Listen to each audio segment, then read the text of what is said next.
As night fell over the city, the office window provided a view of the dusk settling in. Dr. Sam, a promising young doctor, found himself alone in the resident's room, assigned to night duty due to his junior status. Meanwhile, his colleagues were enjoying a corporate party in honor of International Women's Day, and more patients had been discharged earlier that day. As Sam finished his third cup of coffee from his duty mug, a nurse suddenly burst into the room in a state of panic.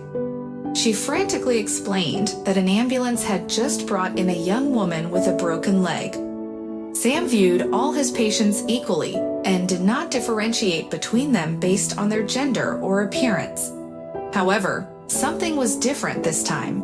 Perhaps it was due to the festive occasion, but he felt that something was not quite right. As he entered the examination room, he was taken aback by the sight of a stunningly beautiful girl lying on the couch in pain, with gorgeous hair and makeup, green eyes, and puffy scarlet lips. She wore an expensive and stunning dress, which seemed out of place in a hospital. Apparently, she had fallen on her way to the corporate party and badly injured her ankle. Sam quickly ordered an X-ray, which showed that there was no dislocation, but the girl still needed a cast. She began to argue with the doctor, hurling insults at him, and in a moment of impulse, Sam decided to admit her to the hospital and give her a bed, flouting several rules in the process. He took his time filling out the patient questionnaire before heading to the resident's room. During his morning rounds, Sam entered the room of the irritable patient, preparing for another round of insults. To his surprise, the girl calmly apologized for her behavior the day before, explaining that she was under a great deal of stress and feared a lengthy hospital stay. Smiling, Sam congratulated her on International Women's Day and sat beside her bed, quietly filling out the paperwork. In addition to the general information on the form, he learned that her name was Emma, a name he found both beautiful and kind. Now, she appeared as a lovely and charming beauty, no longer the spoiled, rude girl who had spewed insults just the day before. As Sam left for his duty, his thoughts lingered on Emma's beauty, kindness, and velvet voice. He couldn't help but murmur to himself that she had no flaws at all. But his dream was short and troubled as he saw Emma running through a field of daisies with her dress fluttering in the wind, only to be struck by a tractor that appeared out of nowhere. Sam shouted, but the girl couldn't hear him. He tried to run towards her, but his legs felt like cotton. He woke up screaming, drenched in sweat. Arriving at the ward in the early morning, Sam rushed to Emma's room, feeling embarrassed but unable to resist seeing her. Standing on the threshold, he gazed at her familiar face without makeup, unable to believe it was real. He awkwardly placed the oranges he had brought on the table. Upon hearing her gratitude, Sam realized he had fallen in love with her, completely captivated by her eyes, cheeks, hair, and velvet voice. He saw her as his ideal partner and began to dream of a future together. Emma reciprocated his feelings, greeting him with a warm smile. The entire staff noticed how Sam couldn't walk past her door without peering inside. With the help of crutches, which she quickly learned to use, Emma took long walks in the hospital garden. And when Sam was on duty, they spent hours sitting on a bench outside. The warm and sunny spring provided the perfect setting for Sam and Emma's blossoming romance. Sam would carry the fragile Emma under an umbrella, holding her in his strong arms as if she were the air he breathed. He couldn't imagine his existence without her eyes, smile, and familiar scent. A simple kiss on the cheek from Emma made Sam the happiest man on the planet. And their second kiss, filled with passion and tenderness, was a momentous occasion that they both cherished.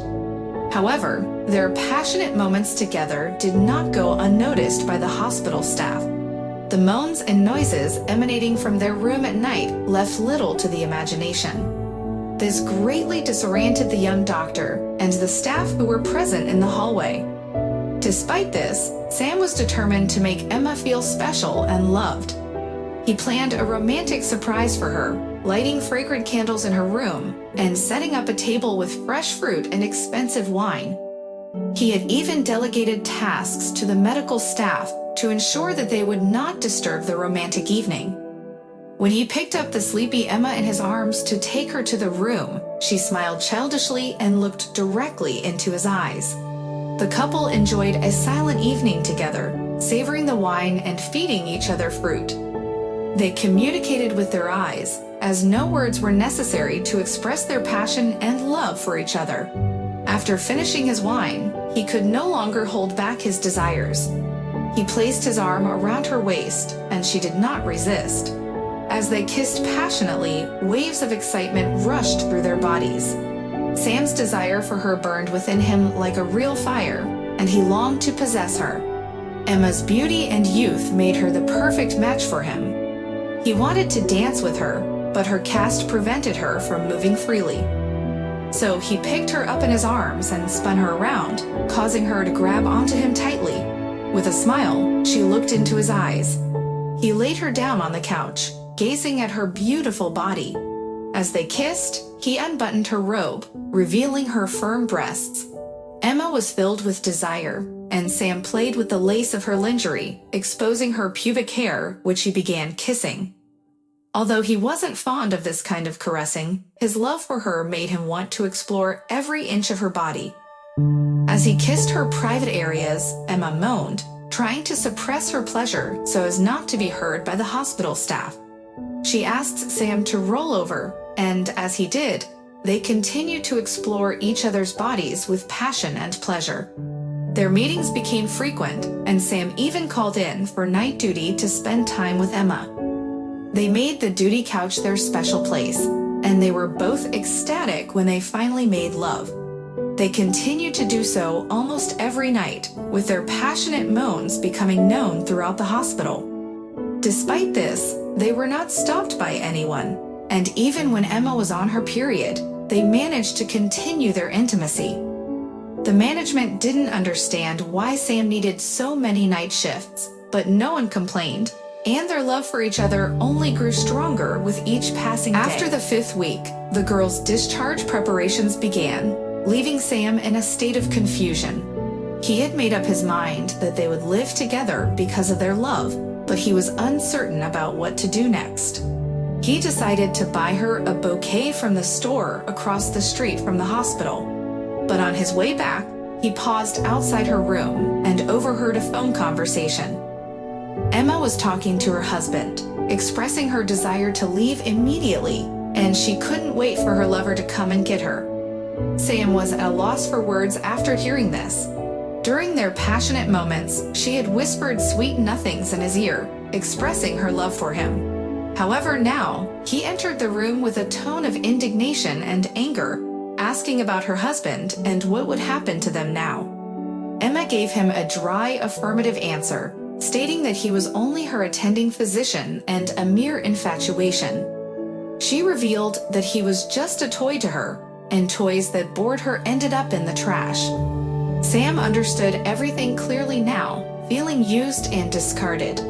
As she left, he nervously smoked cigarette after cigarette, gazing out the window at his beloved walking away, feeling both tender and good, yet also distant and unattainable. She got into a jeep that drove off to some faraway place.